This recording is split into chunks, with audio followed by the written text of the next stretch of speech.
Audio Jungle.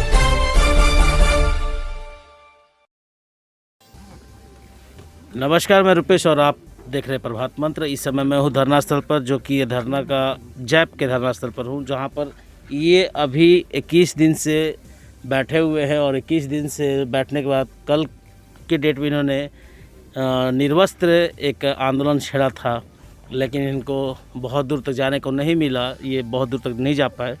लेकिन कल इन्होंने प्रतिज्ञा की थी, कल निर्वस्त्र होकर हम सरकार के खिलाफ में उतरेंगे।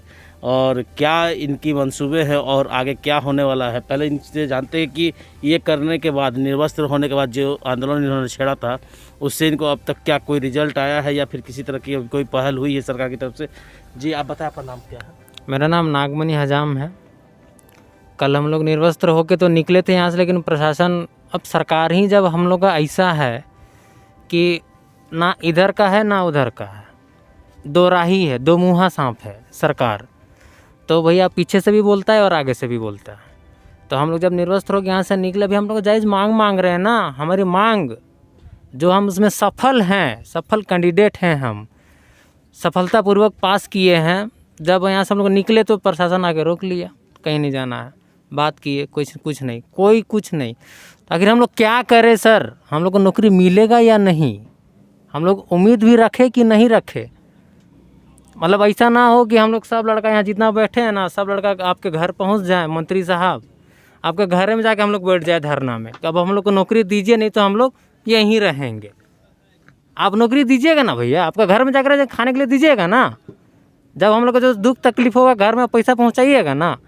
हम लोग भैया देखिए, पापा हमारे जो पैरालिसिस हैं, एक हम ही हैं, तब उनको दवा बेरो तो हम ही को करना। हम धरना में बैठे कि दवा बेरो करें उनका? समझिए ज़रा सर कि आखिर हम लोग मजबूरन हैं ना। आपसे नौकरी मांग रहे हैं, मतलब ऐसी नहीं ना मांग रहे हैं, हम उसमें सफल हैं। आप प्रक्रिया निकाले, सब चीज़ किए, तो हम लोग उसमें एक्सेप्ट किए, हम लोग उसमें पास किए हैं। तो आप काहे ऐसे कर रहे हैं? अरे गरीब हैं हम लोग, थोड़ा ध्यान दीजिए गरीब आदमी पे। ऐसा ना हो कि हम लोग सुसाइड कर ले, इधर किधर मर जाएं और सुसाइड नोट में लिख दे कि हाँ झारखंड सरकार ने हमारे साथ ऐसा किया तो हम ये चीज़ कर लिए। ऐसा नहीं कीजिए हम लोगों के साथ। हम लोग भी बेरोज़गार हैं, ज़रा समझिए। कोरोना था, लॉकडाउन था, तो कितना बेरोज़गारी झेले हम लोग, और फिर अभी आप फिर से कोरोना का कहर आ गया है और हम यहाँ बैठे हुए हैं। तो ज़रा समझिए सर कि हम लोग को क्या तकलीफ़ में है। कल के जो निर्वस्त्र आंदोलन पर आप निकले थे, उससे कुछ फ़ायदा मिला आपको? कोई फ़ायदा नहीं हुआ। हम लोग को आगे बढ़ रहे नहीं दिया गया। प्रशासन ने पहले आके रोक लिया कि प्रशासन आप लोग को आगे जाना ही नहीं है। कोई जाने ना, कोई हम लोग से मिलने आया, ना किसी प्रकार कोई बात विचार किया। एक बार डीएसपी साहब से यहाँ का जो है थाना प्रभारी, उन लोग भी बात हुआ था कि हाँ होम गार्ड वाला लोग को बुलाने के बाद आप लोग को बुलाएंगे। कहाँ बुलाएं हम लोग को? हम लोग तो बैठे रह गए इंतज़ार में, इंतज़ार कर रहे कि हम लोग अभी भी कोई बुला ले कि हम लोग का वार्ता हो जाए।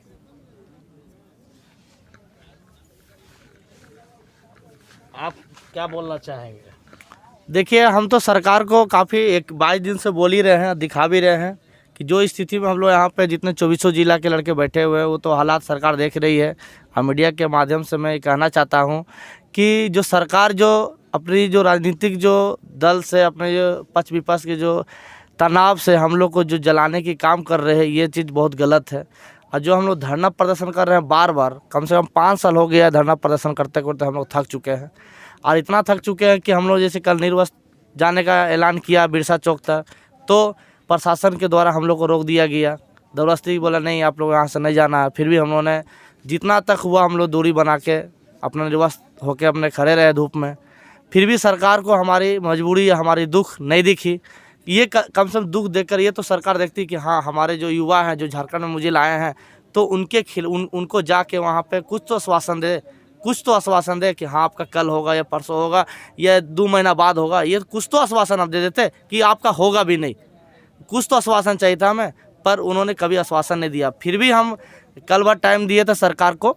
और जैसे कल आज जैसे हम लोगों ने सोचा था कि अब हम लोग भीख मांगेंगे, क्योंकि सरकार जो हम लोग यहाँ 21-22 दिन से बैठे हुए हैं, तो हम लोग दूर ग्रामीण क्षेत्र से पाए जाते हैं। तो कभी बहुत लड़के लोग जो है गरीब घर से हैं, जिनको खाने के लिए भी आफत हो गया, तो हम लोग यहाँ पे भीख मांगकर हम लोग खाना खाने का प्रोग्राम बनाए हैं।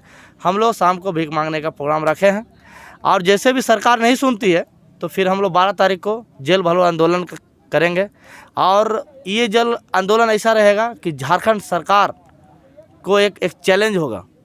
ये जितने युवा हैं झारखंड के, सभी एक चुनौती देंगे कि झारखंड के युवा के साथ ठगने की क्या वृथा होती है। अगर ये सरकार बोल रही है कि उसको ठग कर, हम लोग को ठग कर, हमें आश्वासन देकर आप सत्ता में आए हैं, तो ये गलत चीज़ है। ये सत्ता आपको दिया गया है भरोसा पे, हम लोग का भरोसा तोड़िएगा, हो सके हम लोग को मजबूर हो जाएंगे। अब मजबूर हो जाएंगे तो पहली बात पहले भी बता दिए कि अगर हम लोग अपने रास्ता भटक जाते हैं तो हम लोग उग्रवादी बनने पे मजबूर हो जाएंगे। बस यही सरकार से विनती करेंगे हम कि हमारे द्वितीय मेगा सूची जल्द से जल्द जारी करें, नहीं तो अन्यथा 12 तारीख को हम लोग जेल भरो आंदोलन में शामिल हो रहे हैं। तो जैसा कि आपने सुना कि अब जो है भिक्षाटन पर भी आ चुके हैं, जेल भरो आंदोलन पर भी आ चुके हैं। अब जो ये स्टेप है और कड़ा से कड़ा उठाने जा रहे हैं। अभी आपने एक शख्स से सुना, एक अभ्यर्थी से सुना, उन्होंने बोला कि इनके पिताजी पैरालिसिस के मरीज हैं, उनका दवा करवाए या फिर वो धरना पर बैठे या फिर नौकरी के लिए इतना जद्दोजहद करें। ऐसे कई सवाल है जहन में जो कि बार बार उठता है।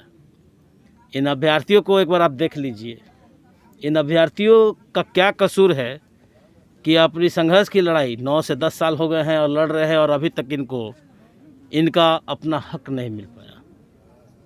क्या सही में वाकई में पढ़े लिखे अभ्यर्थी थे? क्या सही में इन्होंने पास आउट किया था? आखिर ऐसा क्यों हो रहा है इनके साथ में? इसका कारण क्या है? इस सवालों के साथ मैं आपको छोड़े जाता हूँ, लेकिन दिमाग में मैं एक और सवाल डाल देता हूँ कि इनका कसूर क्या था। हमारा सवाल है, इनका कसूर क्या था? और इस चेहरे का अब बार बार मैं आपको दिखलाया, लगातार 21 दिन 22 दिन से मैं दिखलाते आ रहा हूँ।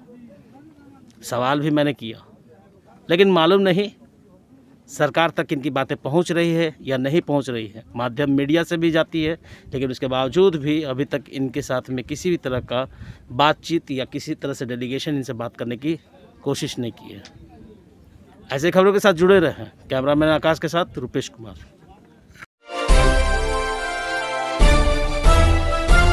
Audio Jungle.